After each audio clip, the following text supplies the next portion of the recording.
Primeiro grupo de plantas a habitarem um ambiente terrestre.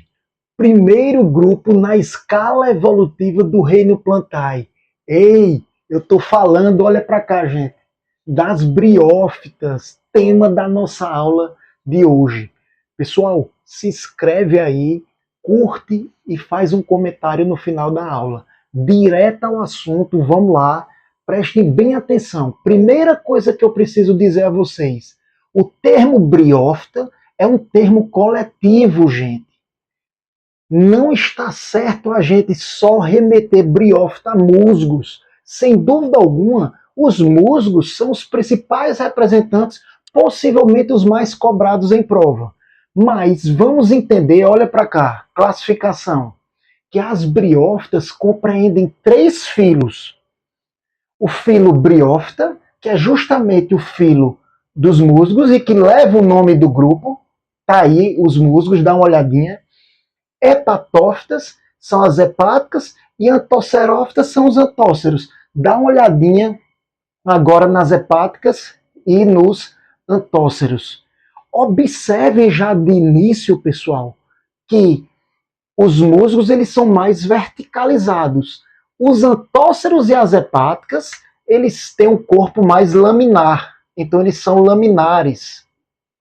Eu gosto de falar isso no início porque já fica fácil você, quando vê uma ilustração, você já saber que ali se trata ou de um antócero ou de uma hepática, que são os menos conhecidos. E o musgo é mais fácil da gente identificar. Perfeito? Então bora lá, gente, vamos caracterizar as briófitas de forma geral.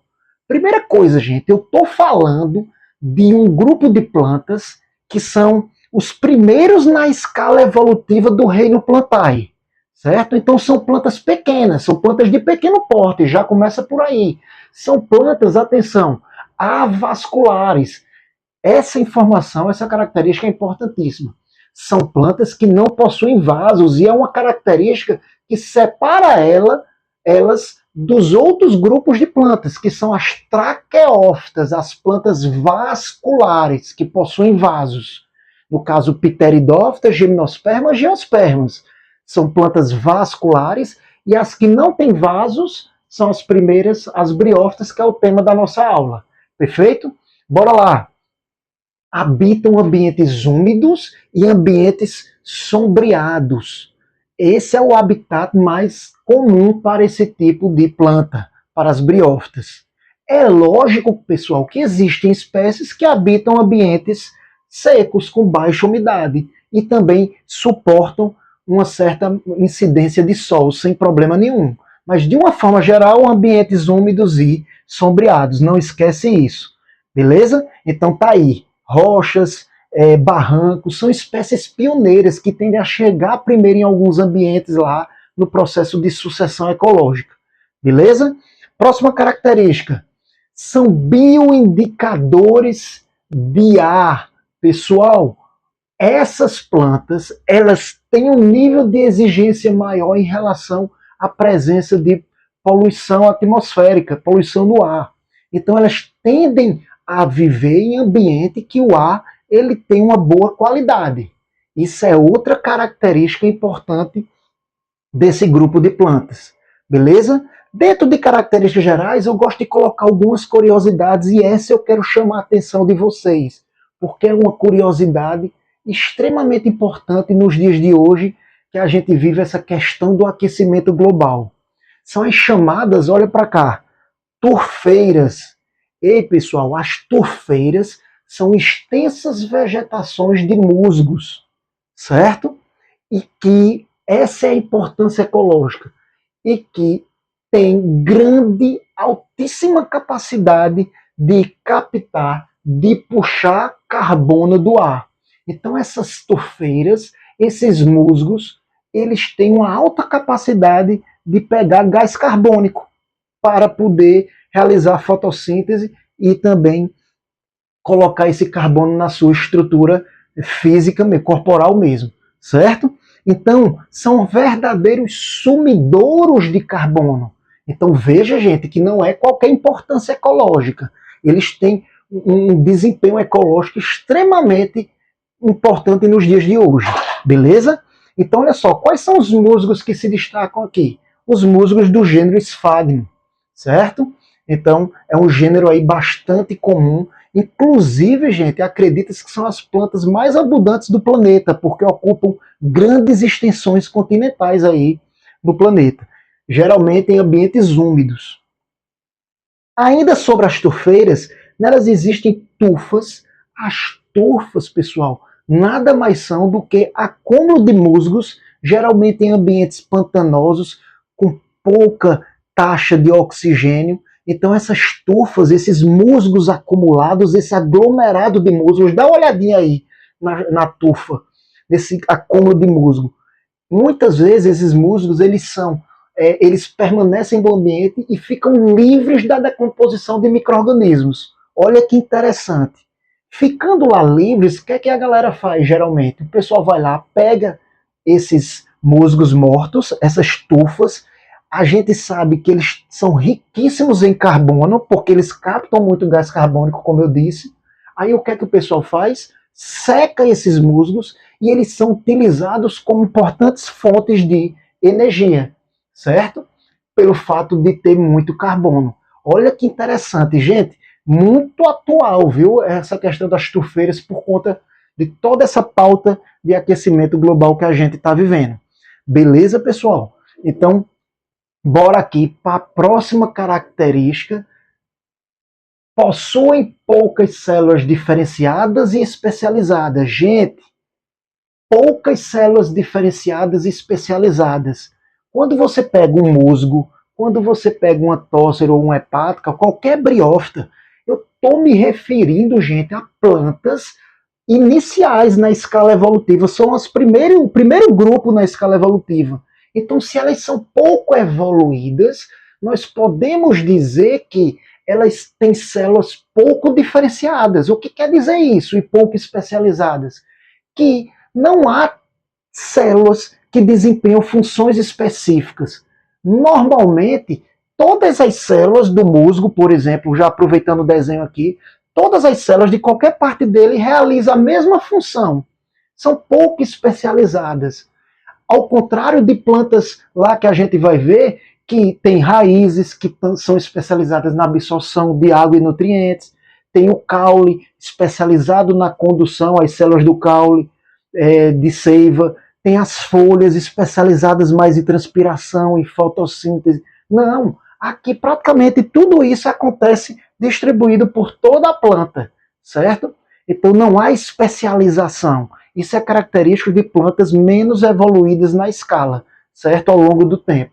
Beleza? Mas aí existem células especializadas? Sim, eu coloquei um exemplo aqui, olha. Poucas, mas existem. As células epidérmicas, elas já possuem estômatos, então são células capazes de promover as trocas gasosas e também transpiração, através justamente dos estômatos que se abrem e que se fecham. Estrutura que a gente vai ver mais na frente nas aulas mais a posteriori. Perfeito, gente? Deu para entender isso?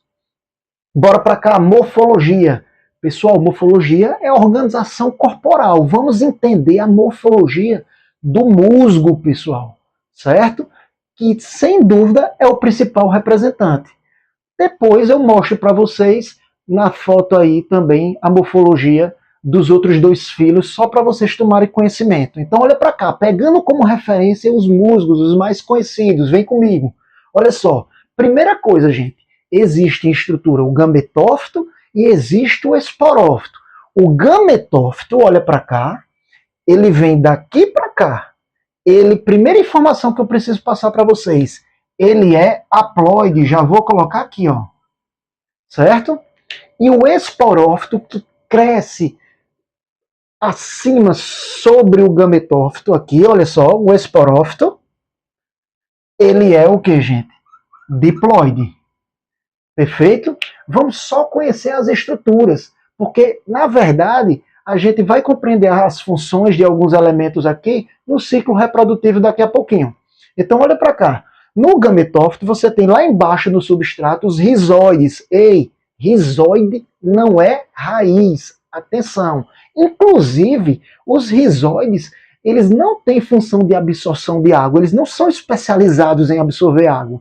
eles estão lá embaixo, mas com a função, digamos, de fixar o musgo, de manter o musgo fixo no substrato. Perfeito? Depois dos rizoides, existe essa estrutura aqui, ó, toda até aqui, chamado de cauloide, certo? Cauloide não é caule. Muito cuidado com isso. Cauloide não é caule. Mas qual é a função dele, digamos aqui? Ele tem a função de sustentar o musgo, para o musgo não cair. Beleza? Nós temos, de um lado e do outro aqui no cauloide, os filoides. O que são os filoides? Filoides não são folhas. Atenção. Os filoides são essas estruturas aqui que vão ter células ali apresentando estômatos, apresentando cloroplastos ali, desenvolvendo, realizando a fotossíntese. E aí são estruturas aqui que mais para frente possivelmente deu origem às folhas, enfim. Até os filoides aqui, gente, para baixo, nós temos o gametófito, haploide. Essa parte superior aqui já passa a ser o esporófito, que é o que, gente? Diploide. Então o esporófito ele tem essa haste aqui, toda essa haste, e na extremidade superior dessa haste existe essa cápsula aqui, olha. Essa cápsula. Essa cápsula aqui que está de preto, certo? Dá o zoom aí para entender melhor, pessoal. Essa cápsula aqui, ela está cheia de esporos dentro do esporângio que está aqui, certo?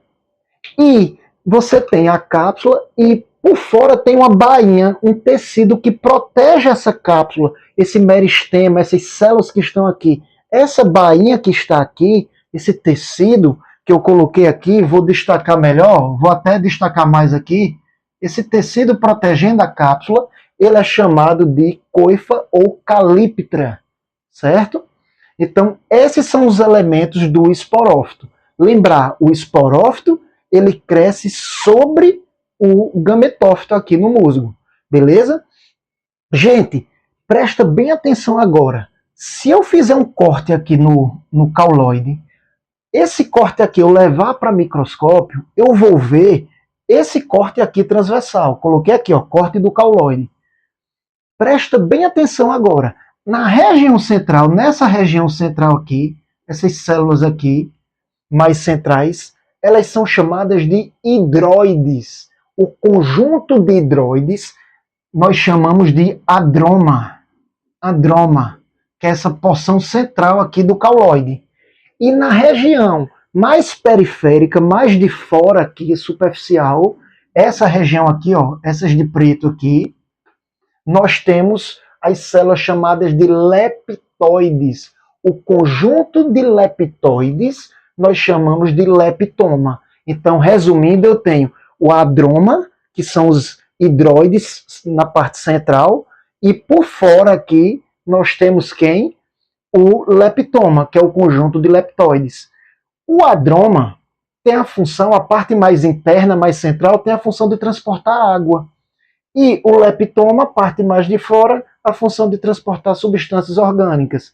Pessoal, vocês devem estar se perguntando, Afonso, mas você disse que eles não têm vasos condutores. Ei, alguns livros colocam como se eles fossem vasos condutores. Mas as plantas aqui, elas são avasculares. Na verdade, esses elementos aqui é como se fossem vasos ainda rudimentares, primitivos, certo? É como se fosse. É como se fosse não significa dizer que é. Então presta bem atenção. O que é que a gente precisa saber? Que um transporta água, o outro transporta substância orgânica. E que esses elementos aqui, presta atenção, são evidências evolutivas, evidências de relação de parentesco entre as briófitas e as traqueófitas, que são as plantas que possuem vasos. É como se as briófitas tivessem esses elementos aqui ancestrais, que vão dar origem, ou que deram, melhor dizendo, na escala evolutiva, origem aos vasos atuais das pteridófitas, gimnospermas e angiospermas. No caso das pteridófitas, que é o próximo grupo, certo? Então, na verdade, se trata de elementos aqui que a galera descobriu fósseis de protraqueófitas, de plantas que eram ancestrais justamente das atuais traqueófitas, as atuais vasculares. Então, quando eles viram o adroma e o leptoma, eles pensaram o quê? Caramba, esses elementos aqui, eles são semelhantes a esses fósseis que foram achados de protraqueófitas, essas plantas ancestrais das plantas traqueófitas, no caso vasculares, certo? Então, a importância disso aqui é justamente porque são elementos que evidenciam a relação de parentesco entre briófitas e pteridófitas e o restante das traqueófitas. Beleza, gente? Bora agora para ciclo reprodutivo no próximo vídeo e dei o print aí.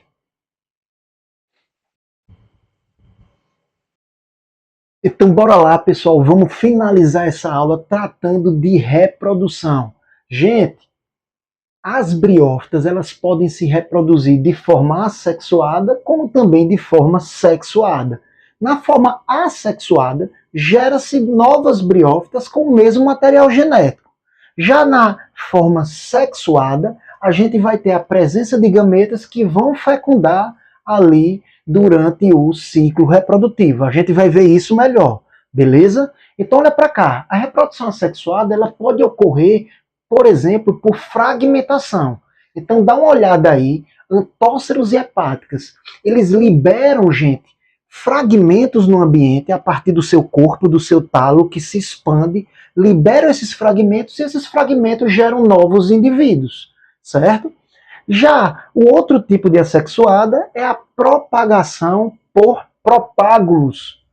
Esses propágulos são aglomerados de células que estão presentes dentro de estruturas chamadas conceptáculos, lá nas hepáticas. Dá uma olhada aí, ó. Essas estruturas esféricas com a forma de taça são os chamados conceptáculos.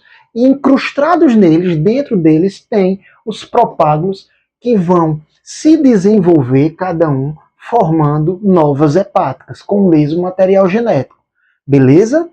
Vamos para a reprodução sexuada. Na reprodução sexuada, gente, a gente precisa dizer que a maioria das briófitas, elas são dioicas. Ei, di em biologia quer dizer dois. Existem dois indivíduos, cada um com um sexo característico. Então existe um indivíduo masculino, com estrutura reprodutiva masculina, e existe outro indivíduo com estrutura reprodutiva feminina. Se tem dois indivíduos, são dioicas, certo? E por que são chamadas de unissexuais?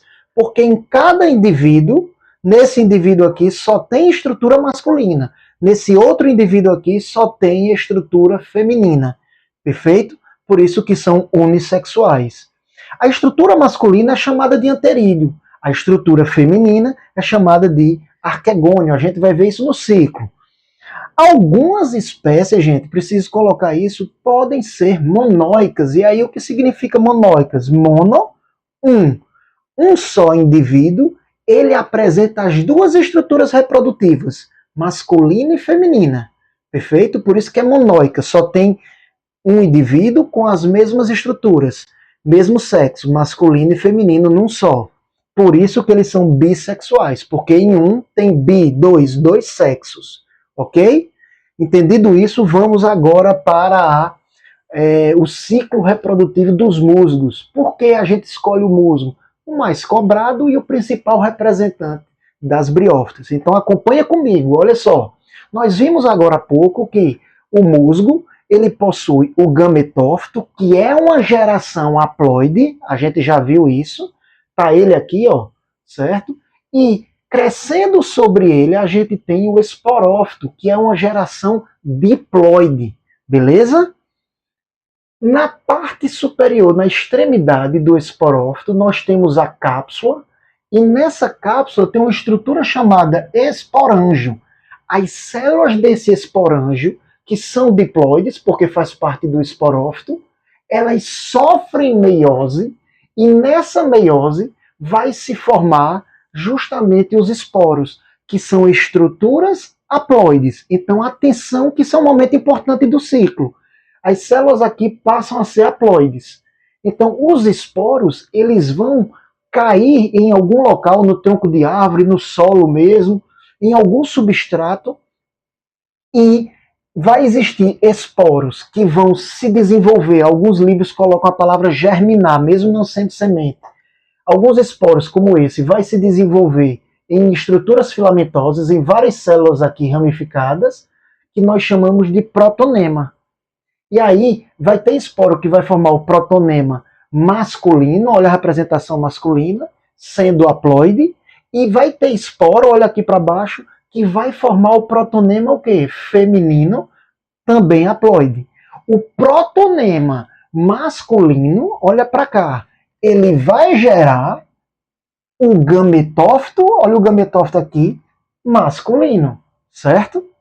Esse protonema feminino vai gerar lá no ambiente, vai crescer, se desenvolver e formar o gametófito, logicamente, feminino. Beleza até aí? E aí o que é que acontece, pessoal? Regiões que tem esses musgos, normalmente chove bastante, tem uma alta umidade. Então, ao chover, gotículas de chuva vão respingar na parte superior, muita atenção agora, na parte superior do gametófito masculino. E ao respingar aqui, essa chuva respinga e vem caindo aqui no gametófito feminino, na parte superior do gametófito feminino. Beleza? Mas aí o que é que acontece? Quando essa chuva, as gotículas respingou aqui, nessa parte superior do gametófito masculino, atenção, tem essa estrutura aqui chamada de anterídeo, que é a estrutura masculina. Esse anterídeo aqui, dentro dele, está cheio de anterozoides, ó, gametas com flagelo. Esses anterozoides, se são gametas, eles são o quê? Haploides. Então, esses anterídeos, eles estão aqui, ó, na parte superior. Isso é um desenho ampliado do que está aqui. Eles estão cheios de anterozoides. Quando o pingo vem, esse pingo vem carregando dentro dele, olha a estrutura ampliada, olha para cá, os anterozoides. Então aqui está cheio de anterozoides, ó, dentro dos pingos de chuva.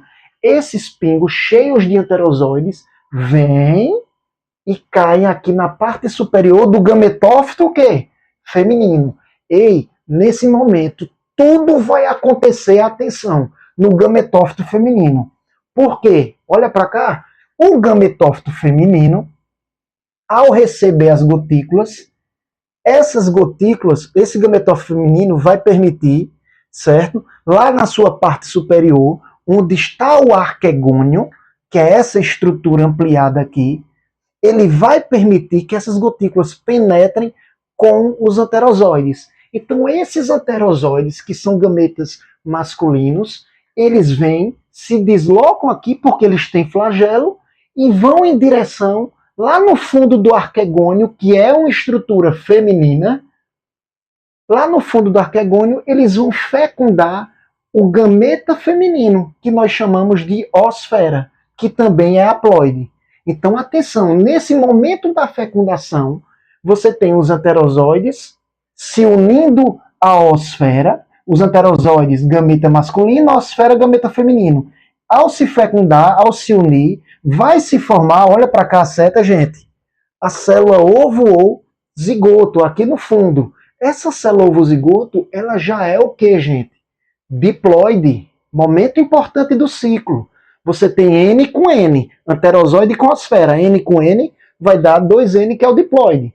Esse zigoto aqui dentro do arquegônio, atenção, o arquegônio, essa estrutura feminina, está aqui nessa parte de cima do gametófito feminino.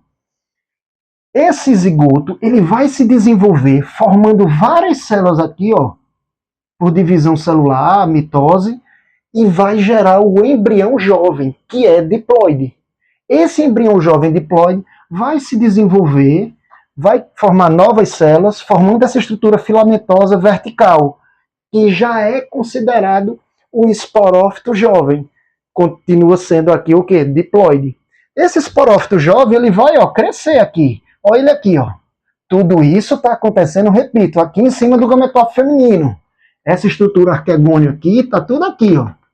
certo? Então esse esporófito cresce, formando a haste. Essa haste também é chamada de seta, forma a cápsula, onde vai acontecer a meiose, libera esses esporos e novamente o ciclo ele é retomado. Perfeito, pessoal? Deu para entender esse ciclo, não é complicado. Anterozoide, gameta masculino, osfera, gameta feminino. Perfeito? Gametófito sempre vai ser haploide, esporófito sempre vai ser o quê? Diploide. Ok? Então a gente praticamente aqui, a gente finaliza e a gente vai ver no próximo vídeo Pteridófitas. Beleza, gente? Abraço a todos e até o próximo grupo de plantas.